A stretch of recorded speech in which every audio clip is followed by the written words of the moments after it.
5 मरले के घर पे सिर्फ 5% सूद देना पड़ेगा, 10 मरले के घर के लिए 7% सूद देना पड़ेगा। कंस्ट्रक्शन इंडस्ट्री के जरिए इकोनॉमी खड़ी करनी है ताकि लोगों को रोजगार मिले। जैसे जैसे लोगों को रोजगार मिलेगा लोग गुर्बत से निकलते आएंगे। वजीर आजम इमरान खान का तामीराती सनत को फरोग देने का मंसूबा। इस्लामाबाद में पहली बार 13.5 लाख रुपए गज के हिसाब से प्लॉट की नीलामी। ब्लू एरिया में 2,500 गज के प्लॉट की नीलामी से अरबों रुपए हासिल हुए। विफाकी हुकूमत को टोटल 15 अरब रुपए का रेवेन्यू हासिल होने का इम्कान। नीलामी से मिलने वाले पैसे कम लागत वाले रिहायशी मंसूबों पर खर्च होंगे। हुकूमत ये समझती है कि कंस्ट्रक्शन इंडस्ट्री को उठाना ये इस वक्त की अहम तरीन ज़रूरत है, और साथ ही साथ में अगर गरीब लोगों को अगर छत मिल जाए तो इससे बेहतर क्या हो सकता है। वजीर इत्तलात शिबली फराज कहते हैं कि हुकूमत की नजर में तामीराती शोबे को उठाना वक्त की जरूरत है। वजीर आजम की ज्यादा दिलचस्पी कम आमदन वाले अफराद की बेहतरी में होती है। 5 मरले के मकानात से मुताल्लिक रियायत दी गई हैं। निचले तबकों के लिए बैंकों से कर्ज की सहूलत का तरीक़ेकार बनाया जा रहा है। कम आमदन वाला शहरी भी घर खरीद सकेगा।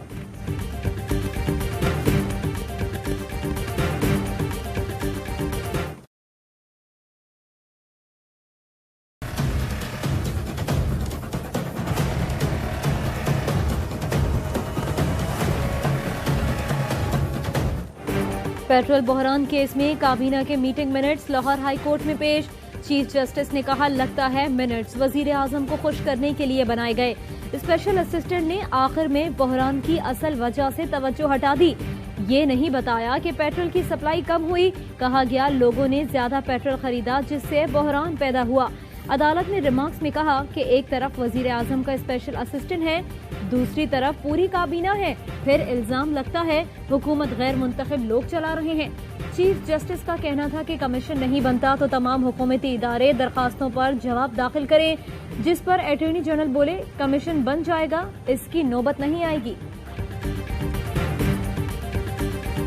इलेक्ट्रिक पे पड़ेगा जी, इनकी फर्नेस की सप्लाई डिसरप्ट होगी। पहले भी कराची में लोड शेडिंग का मसला चल रहा है, पंप्स पे सप्लाई रुकेगी तो लोगों को भी परेशानी होगी।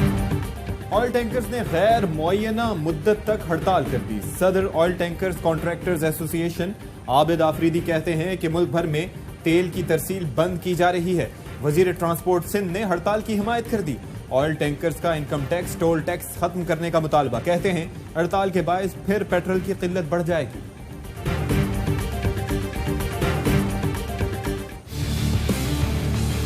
कल से कराची में कोई भी गैर एलानिया लोड शेडिंग नहीं होगी।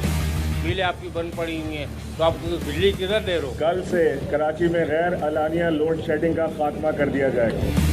नहीं जनता रेट कब जाए गई है और कब आएगी, कोई उनका हिसाब नहीं है। हुकूमती ऐलान ही रहा। कराची के शहरी बदतरीन लोड शेडिंग के अजाब से निजात ना पा सके। तलबा ऑनलाइन क्लासेस लेने से महरूम। दिन हो या रात बिजली जाने का कोई वक्त नहीं। मामूलात जिंदगी मुतासिर, शहरी अजियत से दो चार। आमिर लियाकत कहते हैं कराची का बेबस MNA होने का एतराफ करता हूँ।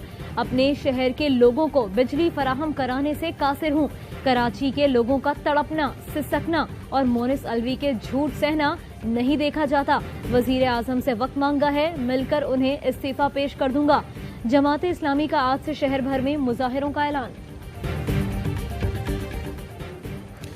वजीर आजम के जेर सदारत काबीना की तवानाई कमेटी का इजलास आज होगा। के इलेक्ट्रिक के मामले पर तफसीली गौर होगा। गैस सारिफीन से 73 अरब की वसूली का मामला भी देखा जाएगा।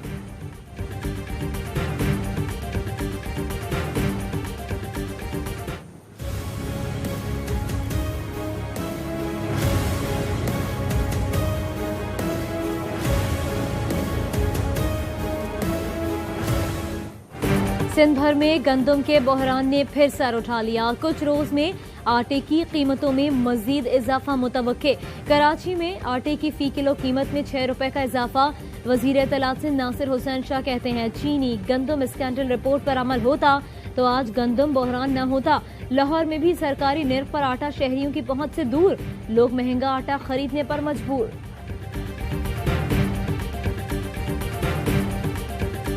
मुस्लिम लीग नून हाथ खड़े कर चुकी है कि उनके अकाउंट्स में जो आने वाले पैसे हैं उसका रिकॉर्ड उनके पास मौजूद नहीं है।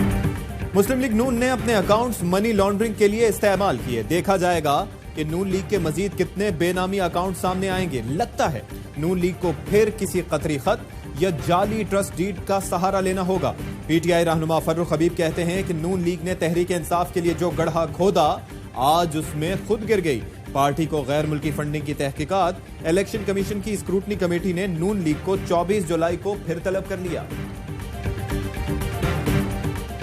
नून लीग के बाकी अरकान ने वजीर आजम इमरान खान को नवाज शरीफ से बेहतर लीडर करार दे दिया। रुकने असेंबली निशात डाहा ने कहा कि इमरान खान नवाज शरीफ से ज्यादा मेहनती और उस्मान बुज़दार भी शहबाज शरीफ से बेहतर वजीर आला हैं। अशरफ अंसारी बोले, अवाम के लिए वजीर आजम और वजीर आला से मिलूंगा। नून लीग की क़यादत पार्टी के अंदरूनी मसाइल पर तवज्जो दे। शहबाज शरीफ अच्छे एडमिनिस्ट्रेटर थे मगर उनसे मिलना मुश्किल था। सिंध के अंदर पिछले 10 साल के अंदर जो आरओ प्लांट्स लगे हैं, नैब उसके ऊपर खामोश क्यों है? बजट जो 13 अरब का था वो बजट चले गया 33 अरब रुपए के ऊपर। 850 आरओ प्लांट्स के अंदर सिंध हुकूमत ने लगाए 578 आरओ प्लांट्स, 272 आरओ प्लांट्स की जो है वो डंडी मार दी। पीपल्स पार्टी ने सिंध के अवाम को टीका लगाया। सूबे के 90 से 95% आरओ प्लांट्स बंद पड़े हैं। सिंध के महकमों में नालायकी बेनकाब करेंगे। सिंध में करप्शन पर अब तक डीजी नैब खामोश क्यों हैं? तहरीक इंसाफ के रहनुमा खुर्रम शेर जमान कहते हैं कि बिलावल वालिद से पूछें एशिया के सबसे बड़े आरओ प्लांट का क्या हुआ। हलीम आदिल शेख का पीपल्स पार्टी पर डाकुओं की सरपरस्ती का इल्जाम। कहते हैं डाकुओं की सरपरस्ती पर सिंध हुकूमत को जवाब देना होगा।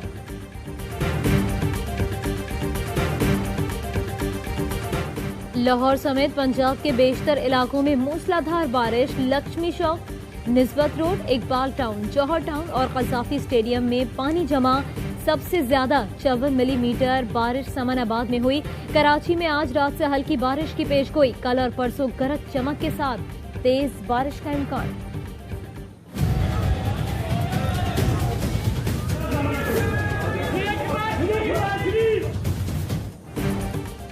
लाहौर हाईकोर्ट ने मनी लॉन्ड्रिंग और असासाजात केस में शहबाज शरीफ की अबूरी जमानत में 23 जुलाई तक तौसीह कर दी।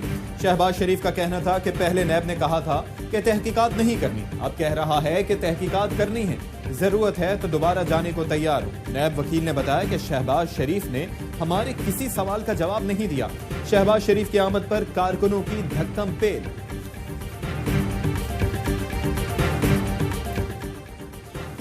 Khyber Pakhtunkhwa workers welfare board मुलाजमीन का केस। सुप्रीम कोर्ट ने 294 मुलाजमीन की बरतरफी के खिलाफ अपीलें खारिज कर दी। जस्टिस एजाजुल एहसन ने पूछा, वर्कर्स वेलफेयर बोर्ड भर्तियों में वुज़रा का क्या काम? चीफ जस्टिस ने कहा, वर्कर्स वेलफेयर बोर्ड में करप्शन और अकरबा परवरी उरूज पर है। बोर्ड घोष मुलाजमीन से भरा पड़ा है। कोई मुलाजिम कानून के मुताबिक भर्ती नहीं किया गया। भर्तियां सियासी हैं या फिर अफसरान ने रिश्तेदार रखे। वर्कर्स वेलफेयर बोर्ड तहलील करके तमाम अफसरान को फारिग कर देंगे।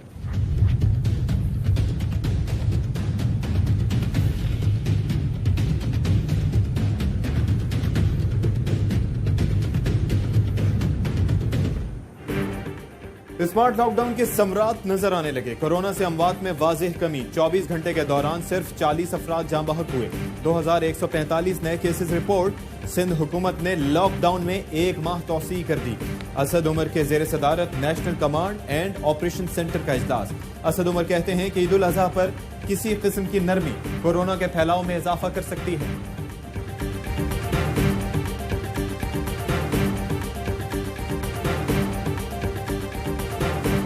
वज़ीर आज़म इमरान खान साहब की ज़ाती दिलचस्पी की वजह से पाकिस्तान को SCO यूथ काउंसिल का मुस्तकिल रुकन बना दिया गया है।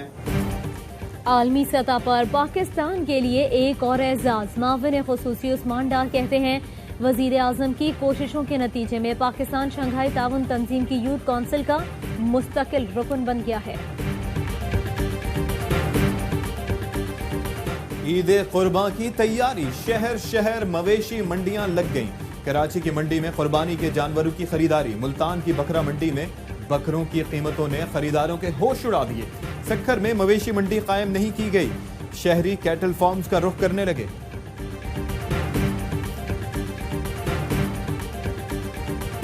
इंग्लैंड में मौजूद कौमी क्रिकेट टीम के डरबी पहुंचने पर कोरोना टेस्ट। जराये के मुताबिक स्पिनर काशिफ भट्टी की टेस्ट रिपोर्ट का इंतजार है।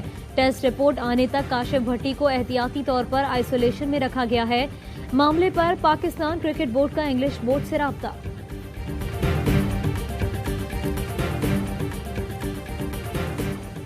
इंग्लैंड और वेस्टइंडीज के दरमियान दूसरा टेस्ट आज से मैनचेस्टर में खेला जाएगा। पहले टेस्ट में शिकस्त के बाद जो डेनले इंग्लिश टीम से बाहर, एंडरसन और मार्क वुड भी आराम की गर्ज से 13 रुकनी स्क्वाड का हिस्सा नहीं। इंग्लिश कप्तान जो रूट की टीम में वापसी। वेस्ट इंडियन टीम मैनचेस्टर में भी जीत के लिए पुरअज़्म। और पाकिस्तान में 1 ग्राम सोने की कीमत 9,729 रुपए 51 पैसे हो गई। 1 मिलीग्राम सोना 9 रुपए 73 पैसे का हो गया। मुत्तहिदा अरब अमारात में 1 मिलीग्राम सोने की कीमत 21 फिल्स है।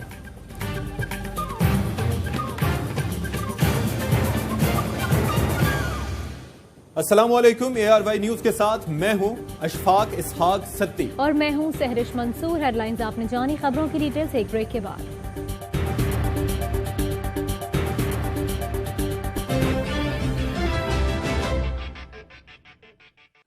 लाइव बॉय की जानिब से एक पब्लिक सर्विस